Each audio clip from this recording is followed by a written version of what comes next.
મંત્રી વિજય રૂપાણી કંઈક કહી રહ્યા છે, સીધા જઈએ. આપ સૌને આજે જ્યારે નાણાકીય સહાયના ચેકો મળવાના છે એ માટે શહેરી વિકાસ ખાતું અને મ્યુનિસિપલ ફાઇનાન્સ બોર્ડને ખૂબ ખૂબ સરકાર તરફથી અભિનંદન આપ્યું. સાથે સાથે આપ સૌને આ પૈસા છેવાડાના માનવી સુધી પહોંચે, સુવિધાઓ પહોંચે અને એમની સમસ્યાઓનો અંત આવે, એમનું જીવન ધોરણ ખૂબ ઊંચું આવે, એમને સુખાકારીનો લાભ મળે. અને ગુજરાત એક વિકાસશીલ રાજ્ય છે તો વિકાસના ફળ છેવાડાના માનવી અનુભવે એ માટે આપ પણ પ્રયત્નશીલ બનશો તેવી આશા રાખું છું. આજે નીતિનભાઈ ખૂબ મૂળમાં છે અને નાણામંત્રી બનનાર હોય તો એકેય મુક્કો છોડવો ન જોઈએ. જનરલી સરકાર ચાલતી હોય, ડિપાર્ટમેન્ટ પણ ખૂબ ઉત્સાહથી બધું આગળ વધારતા હોય, પણ જેવી ફાઇલ નાણાં મંત્રાલયમાં પહોંચે એટલે બધું પાછું આવે.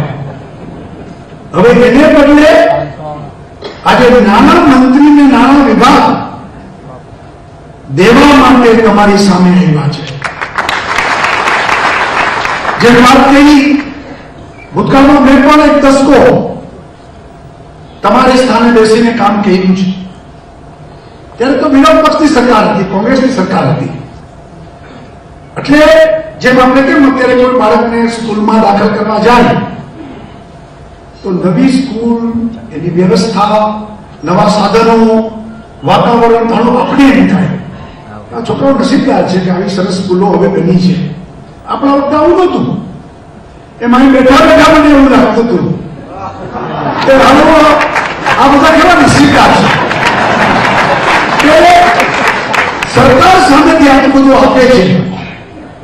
અમે જયારે તમારા સ્થાને બેઠા હતા ત્યારે કશું મળતું નહોતું.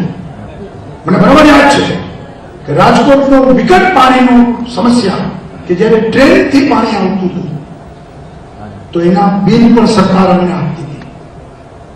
પાણી માટેની લાઈન રાખવાની બાબતની વાત થઈ ત્યારે પણ સરકારે કીધું લોન લઈને કરવાનું હોય તો કરો, સરકારે પગલું નહીં આપે. ગ્રાન્ટ જેવું તો એટલે શબ્દ નહોતો. સ્થાનિક સ્વરાજ્યની સંસ્થાઓ પોતાના સાધનો ઉભા કરી પોતે પોતાની ક્રેડિટ ઉપર લોન લઈ અને શહેરનો વિકાસ કરે.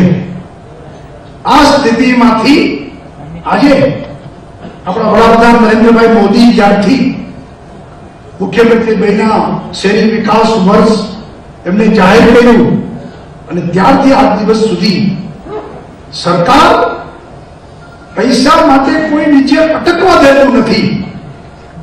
સરકાર એમ કે છે કે લઈ જાઓ પૈસા. હું પણ મ્યુનિસિપલ ફાઇનાન્સ બોર્ડનો ચેરમેન હતો અને રિવ્યુ કરવા બધે જતો હતો તો ત્યારે સમસ્યા આ જ કે પૈસા વપરાતા નહોતા. યોજનાઓ સમયસર નીચે બનતી નહોતી, પૂરી થતી નહોતી, ઝડપથી પૈસાનું યુટિલાઇઝેશન થતું નહોતું અને ગ્રાન્ટો વણ વપરાયેલી પડી રહેતી હતી. ત્યારે હવે આ બધા પૈસાના ઉપયોગ સદુપયોગ પૂરા થાય, યોજનાઓ માટે પૈસા વપરાય એવું સરકાર ઈચ્છે છે. એટલે આખી રિવર્સ સ્થિતિ છે કે પૈસાની સમસ્યા નથી. સવાલ એ છે કે કયા નગરો ઝડપથી કામો પૂરા કરે છે, ગુણવત્તાવાળા કામો કરે છે, પ્રમાણિકતાથી વહીવટ દેખાડે છે, પારદર્શક વહીવટ કરે છે. અંતે લોકો વચ્ચે પંચાયત અને મ્યુનિસિપાલિટી છે. સરકાર તો ઉપર છે, નીચે બધા કામો, બધી યોજનાઓ એ પંચાયત મારફત અને મ્યુનિસિપાલિટીઓ અને કોર્પોરેશન મારફત નીચે જતી હોય છે અને એના તમે બધા લાભ પહોંચો. ત્યારે હું એમ માનું છું કે સરકારે આ વખતે બજેટ બને, બજેટ પસાર થાય, પછી નાણાં માટે સમય જાય, પછી નાણાં ફળવાય, એટલે બધા કામો દિવાળી પછી તો શરૂ થાય. અને જે નીતિનભાઈ કીધું કે માર્ચમાં એ બધી દોડાદોડી થાય છે. એને બદલે સરકાર તમારા હાથમાં મે મહિનામાં પૈસા આપી દે છે. અને જે વાત કરી બીજો હપ્તો પણ આપવાની તૈયારી છે કે ભાઈ પહેલો હપ્તો નહીં, 4,000 કરોડમાંથી 2,000 કરોડ તમને મળી જાય એવી સ્થિતિ છે. મે મહિનામાં તમને સરકાર પૈસા આપતી હોય તો બધા કામ ડિસેમ્બર સુધીમાં પતી જવા જોઈએ. અને હજી તો 2 હપ્તા બાકી પાછા. આ સ્થિતિ છે. અને એમાં ડ વર્ગની મ્યુનિસિપાલિટી, ક વર્ગની મ્યુનિસિપાલિટી, આ બધી મ્યુનિસિપાલિટીઓએ દોડવું પડે અને પ્રજાભિમુખ કાર્યક્રમો, એના કામો એ ઝડપથી પતે એની વ્યવસ્થા કરવી પડે. જેમ વારંવાર વાત થતી હતી કે ભાઈ ડ્રેનેજના કામ પતી ગયા છે, ઝડપથી રસ્તાના કામ મ્યુનિસિપાલિટીઓ કરે, આગળ વધે, ચોમાસા આવી જાય પેલા રસ્તાના કામ પતી જાય, પછી એસટીપી ના કામ શરૂ થાય અને ગુજરાતમાં પહેલું રાજ્ય ગુજરાત એવું બને ભારતમાં કે જેમાં તમામ મ્યુનિસિપાલિટી હવે અંડરગ્રાઉન્ડ ડ્રેનેજમાં હોય. હજી બીજા રાજ્યોમાં તો કોર્પોરેશનમાં પણ વગર ગટરો પૂરી નથી થઈ, જ્યારે આપણે ત્યાં મ્યુનિસિપાલિટીઓ વગર ગટરમાં કન્વર્ટ થઈ જાય. એ સ્થિતિ આપણી છે. અને આપણે સૌ જાણીએ છીએ કે વિકાસ અને ગુજરાત એકબીજાના પર્યાય બની ગયા છે. અને ત્યારે વિકાસ દેખાશે શહેરોમાં. લોકો બહારથી શહેરોમાં આવે છે. શહેરો એટલે ખાલી 8 મહાનગર નથી કહેતો હું, તમામ મ્યુનિસિપાલિટી એ શહેરોનો દરજ્જો છે.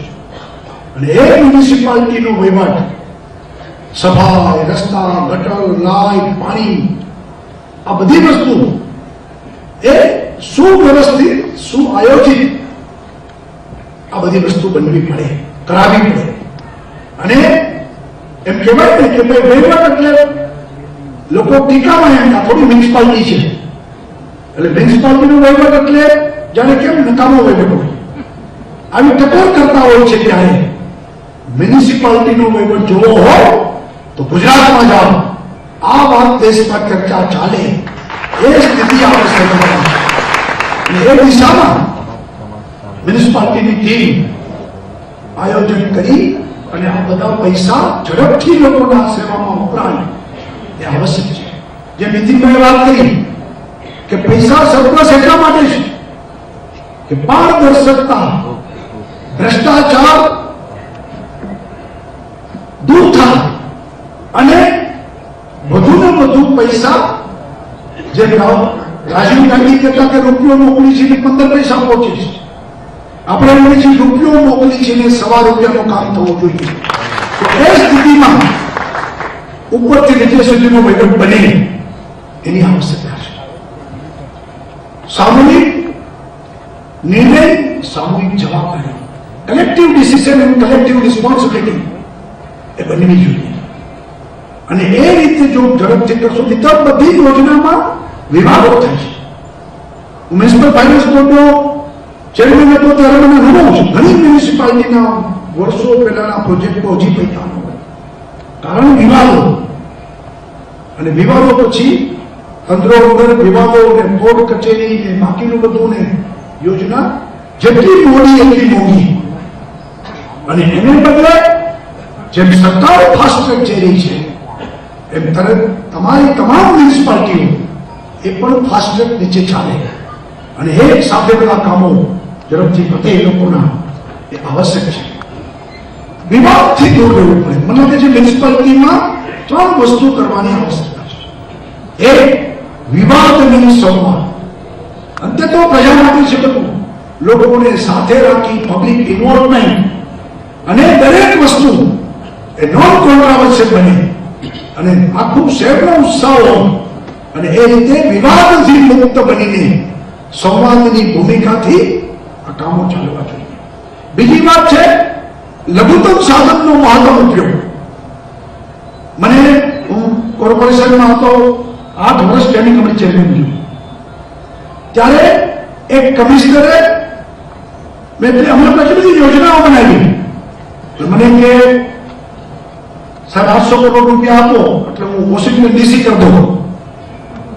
મેં કીધું તો બરાબર ને, પૈસા નથી છતાં બધું કરવું, લઘુત્તમ સાધનનો મહત્વનો ઉપયોગ એ આવશ્યક.